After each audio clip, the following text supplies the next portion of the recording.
Hello everyone. तो last episode में हमने देखा था कि रॉबिन ने सेओजिन के लिए मैसेज भेजा है कि हाना ही वो रीज़न थी जिसकी वजह से मैंने जन्म लिया था और अब मैं आऊँगा, बार बार आऊँगा।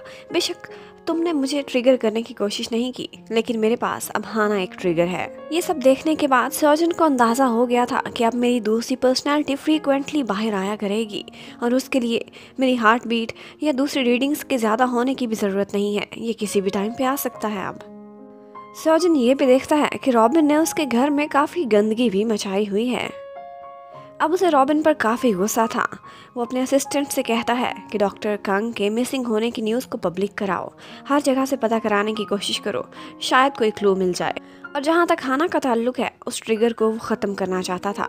वो कहता है कि सर्कस का कॉन्ट्रैक्ट टर्मिनेट कर दो, जितनी भी पेनल्टी बनती है मैं देने को तैयार हूँ, और हाना को ऐसे मजबूर करो कि वो देश छोड़ कर ही चली जाए। अगर वो केस में हेल्प करती है तो ठीक है, मैं उसे पैसे दूंगा, बहुत कुछ करूंगा, लेकिन ये नहीं कर सकता कि कॉन्ट्रैक्ट रिन्यू कर दूं। दूसरी तरफ हाना अपनी एक फ्रेंड के साथ शेयर कर रही होती है कि एंजल ब्रिज वाला प्रिंस कोई और नहीं बल्कि सेओजिन का ट्विन ब्रदर है जिसका नाम रॉबिन है। यहाँ पर उन दोनों फ्रेंड्स को ऐसे लगता है कि जैसे ये बहुत अमीर फैमिली से हैं, तो प्रॉपर्टी को लेकर इन दोनों ट्विंस के बीच में इश्यूज रहते होंगे। तभी तो सेओजिन के बॉडीगार्ड रॉबिन के पीछे पीछे भाग रहे थे, और रॉबिन को तो कोई जानता भी नहीं। अक्सर बड़ी फैमिलीज में ये होता है। नेक्स्ट सक्सेसर बनने के लिए भाई तो एक दूसरे को मरवा भी देते हैं। शायद यहाँ भी कुछ ऐसा ही केस होगा। और तो और रॉबिन पर्सनैलिटी ने जाते जाते हाना को एक मैसेज भी भेज दिया था, और वो भी सेओजन के नंबर से। हाना उसका मैसेज देखकर बहुत खुश हो जाती है और रिप्लाई करती है, तो सेओजन को पता चलता है कि रॉबिन ने क्या कर दिया है। उसके बाद सेओजन अपने बॉडीगार्ड की तरफ जाता है और उससे कहता है कि क्या कल तुमने मुझ पर हाथ उठाया था? मेरे सारे शरीर में पेन हो रही है। तो वो कहते हैं कि किसी ने आप पर हाथ नहीं उठाया था। पेन की वजह यह है कि आप एक रोप पर लटक कर स्विंग करते हुए पूरे शहर में जा रहे थे, और वो भी हाना के साथ। आप दोनों बिल्कुल हीरो हीरोइन लग रहे थे। सेओजन ये सोचता है तो उसे एकदम डिस्गस्टिंग फीलिंग आती है, क्योंकि उसकी पर्सनैलिटी बिल्कुल भी ऐसी नहीं थी कि वो ऐसा कोई काम करता। उसके बाद हमें कुछ न्यू कैरेक्टर्स दिखाते हैं, जिसमें एक तो है मिनवू। मिनवू और उसके डैड के साथ रॉबिन बनकर सेओजन ने काफ़ी दोस्ती रखी हुई थी, और वो इन्हीं के साथ मिलकर एक वेबटून भी लिख रहा था और इनको अपनी फैमिली ही मानता था। लेकिन 5 साल बाद जब आज रॉबिन का मैसेज आता है कि मैं वापस आ गया हूँ, तो ये लोग एकदम खुश हो जाते हैं।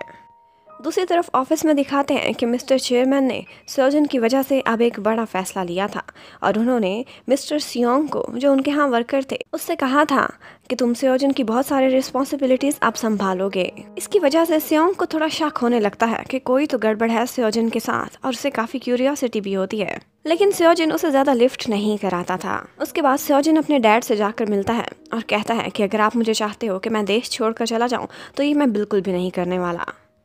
हाँ, अगर आप मेरे से मेरी पावर्स कम करना चाहते हैं तो वो बेशक कर लें। और उनको बातों बातों में ये शिकवा भी करता है, कहता है कि ये जो कुछ भी मेरे साथ हो रहा है, मेरी दूसरी पर्सनालिटी आ रही है, इसमें कहीं ना कहीं आपका भी तो हाथ है। लेकिन उसके डैड आगे से कहते हैं कि तुम मेरी वीकनेस हो, तुम्हें मेरी स्ट्रेंथ बनना चाहिए था। तो आगे से सेओजन कहता है, आप भी तो एक कायर डैड हैं, तो मैं कायर डैड का एक कायर बेटा ही हूँ। इस सारी सिचुएशन में आपको मेरे साथ खड़े होना चाहिए था, मेरी हेल्प करनी चाहिए थी, लेकिन आप ऐसा कुछ भी नहीं कर रहे। उधर हाना को एकदम से पता चलता है कि फिर से कॉन्ट्रैक्ट टर्मिनेट हो चुका है। वो सोचती है कि ये क्या मजाक है, जब दिल चाहता है नया कॉन्ट्रैक्ट बना लेते हैं, और जब दिल चाहता है सर्कस को बंद कर देते हैं। हाना सेओजन से मिलना चाहती थी, लेकिन उसके गार्ड्स रोक लेते हैं, तो वो एक दूसरा तरीका सोचती है अपने फ्रेंड के साथ मिलकर। आज सेओजन ने अपने थीम पार्क में एक एक्वेरियम की ओपनिंग करनी थी, वो वहीं पर गया हुआ होता है, तो वो एक मेट्रोपॉलिटन ऑफिसर बनकर उसके साथ खड़ी हो जाती है, किसी तरह से अंदर घुस जाती है, और वहाँ पर उसे ब्लैकमेल करती है कि सारी मीडिया और फोटोग्राफर के सामने मैं बाहर निकल आऊँगी और तुम्हारी सारी हकीकत बता दूंगी कि तुम कितने मीन इंसान हो, वरना मेरे साथ साइड पर आकर बात करो। सर्जन को अब अकेले में उसकी बात सुनने जाना ही पड़ता है। हाना उससे वजह पूछती है कि कॉन्ट्रैक्ट क्यों ख़त्म कर रहे हो, लेकिन आगे से सर्जन कहता है कि ना तो वो सर्कस मुझे कोई फ़ायदा देता है, प्रॉफिट में हिस्सा ही नहीं देता, तो मैं उसे क्यों चलाऊं, और जहाँ तक तुम्हारा ताल्लुक है, तुम्हारी तो मैं शक्ल भी नहीं देखना चाहता। हाना सोचती है कि मैंने कोई गलती कर दी है क्या, लेकिन सर्जन दिल ही दिल में सोचता है कि इतनी बड़ी गलती की है कि मैं तुम्हें कभी माफ़ नहीं कर सकता, क्योंकि उसी की वजह से तो रॉबिन जागा था। वो इन दी एंड उसे इतना ही कहता है कि तुम एक मनहूस इंसान हो, जब भी आई हो बैड लक ही लेकर आई हो। हाना को उसके मनहूस कहने पर बहुत गुस्सा आता है। वो भी उसे कह देती है कि तुम एक कायर इंसान हो, जब भी मुसीबत देखते हो भाग जाते हो। और रॉबिन वो हर मुश्किल का डट कर सामना करता है। रॉबिन का नाम सुनते ही सेओजिन हाना को धक्का दे देता है और उसे डांटने लगता है।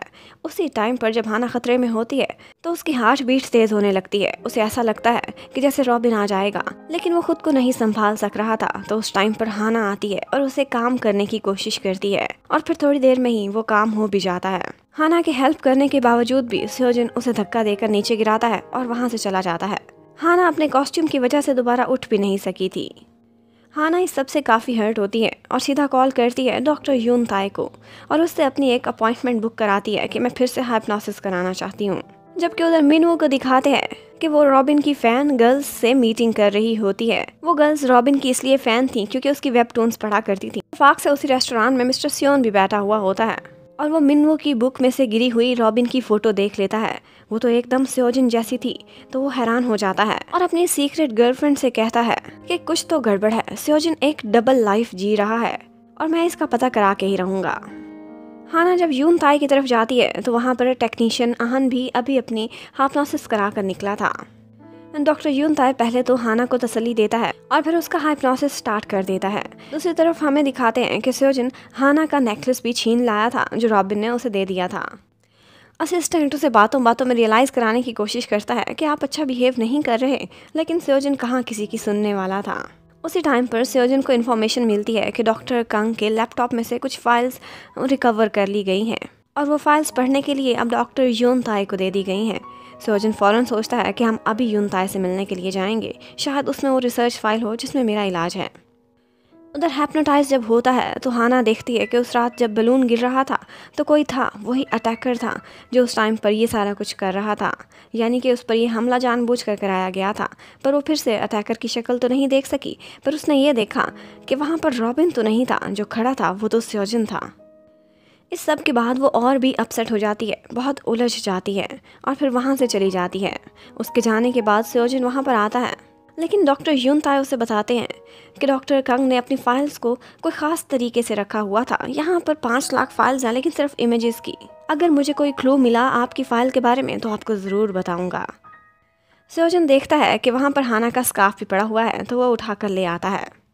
हाना इतनी रात को ठंड में अकेले जा रही थी। असिस्टेंट का तो उसको राइड देने को बहुत मन करता है, लेकिन सेओजिन मना कर देता है। इतने में वो लोग देखते हैं कि हाना से एक बाइक टकराने वाली है, तो सेओजिन से रहा नहीं जाता, वो जाकर उसे बचा लेता है। हाना हैरान थी कि इसने मेरी जान कैसे बचाई। वो उसे जाते जाते कहती है कि मैंने तुम्हें कहा था कि तुम मुसीबत में भाग जाते हो, मैं अपने शब्द वापस लेती हूँ। लेकिन हाना जब जा रही होती है तो सेओजिन आता है और उसे एक छाता देकर जाता है। कहता है कि ये ले लो, स्नोफॉल हो रही है। मीन्स सेओजिन भी कहीं ना कहीं अब स्वीट होता ही जा रहा था।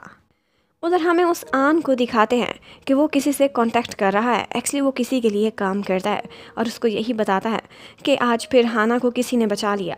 हाना इस सब के बाद सैड होकर सर्कस में आ जाती है और याद करती है अपने बचपन के टाइम को, जब उसके डैड यहाँ पर परफॉर्म करते थे और उसने भी बचपन में यहीं से ही सर्कस सीखना स्टार्ट किया था। उधर सेओजिन, उसे आज नींद ही नहीं आ रही थी।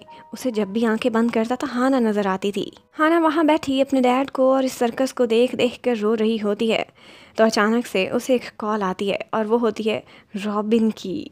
वो उससे पूछता है कि तुम कहाँ हो। वो बताती है मैं सर्कस में हूँ। तो थोड़ी ही देर में रॉबिन वहाँ पहुँच जाता है। वो देख चुका था कि ये रोई है, तो उसे हंसाने की भी काफ़ी कोशिश करता है। वो बहुत ही स्वीट और क्यूट था। वो उसे बताती है कि ये सर्कस बंद होने वाला है और मेरे डैड के लिए कितना ये स्पेशल था। उसके बाद खुद को काम करने के लिए वो दोनों टेम्पोलिन पर खूब इंजॉय करते हैं और यहाँ पर रॉबिन बहाने से हाना से पूछता है कि ये सब कौन करा रहा है, तुम किसकी वजह से अपसेट हो। तो वो बताती है कि सेओजिन सर्कस बंद करा रहा है और इस सब के बाद शायद मैं वापस यूएस से चली जाऊँगी। ये सुनकर रॉबिन एकदम परेशान हो जाता है और उसे कहता है कि जब तुम्हें सेओजिन कुछ कहता है तुम उसे जवाब क्यों नहीं देती। उसे तुम्हें तुम्हारे सर्कस को बेकार कहा, तुमने कहना था कि तुम्हारी पर्सनैलिटी ही बेकार है। और उसके बाद वो हाना को खुश कराने के लिए और काम करने के लिए सेओजिन की पर्सनैलिटी को बहुत गालियाँ देते हैं दोनों मिलकर।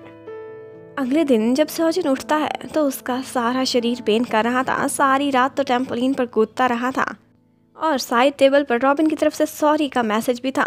ये देखकर वो एकदम हैरान हो जाता है कि इस बास्टर्ड ने क्या कर दिया है जो ये सॉरी कर रहा है। ये क्या कोई गंदगी भी नहीं फैलाई तो और कौन सा कारनामा अंजाम दिया है इसने। वो अपने सीक्रेट रूम में जाकर वीडियो चेक करना चाहता था, लेकिन इतने में वो सीसीटीवी फुटेज में देखता है कि ये क्या, हाना अपना सारा सामान लेकर यहाँ पर क्यों आ रही है। वो बाहर जाकर चेक करता है तो हाना बहुत ही खुश होती है और उसे कहती है कि आप कितने स्वीट हैं, मैं तो आपके बारे में गलत सोचती थी, आपने सारा कॉन्ट्रैक्ट रीन्यू कर दिया है। और तब सेओजिन देखता है कि उसके थंब प्रिंट रॉबिन ने यूज़ किए हैं। और सिर्फ यही नहीं, बल्कि उसने कॉन्ट्रैक्ट में ये भी शर्त लिखी थी कि हाना की जान को ख़तरा है तो हाना अब रहेगी फुल सिक्योरिटी में, और वो भी सेओजिन के घर के अंदर। ये सारा कुछ उसने सेओजिन बनकर लिखा था और हाना को लग रहा था कि सेओजिन बहुत अच्छा है। और सेओजिन को रियलाइज़ हो गया था कि रॉबिन बदमाश ने यही किया है, जिसकी वजह से वो उसे सॉरी कर रहा है। और यहीं पर ही ये पार्ट ख़त्म होता है। Thank you for watching, stay connected, bye bye.